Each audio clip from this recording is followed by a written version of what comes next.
কারো আপন হইতে পারলি না অন্তর আমার ভালোবাসার শূন্য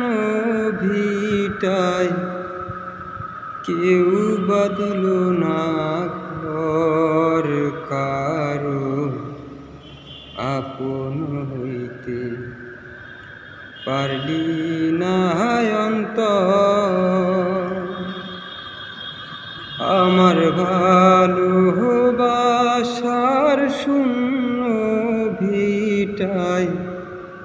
কেউ বদলো না ঘর কারো আপন হইতে পারলি না অন্তর।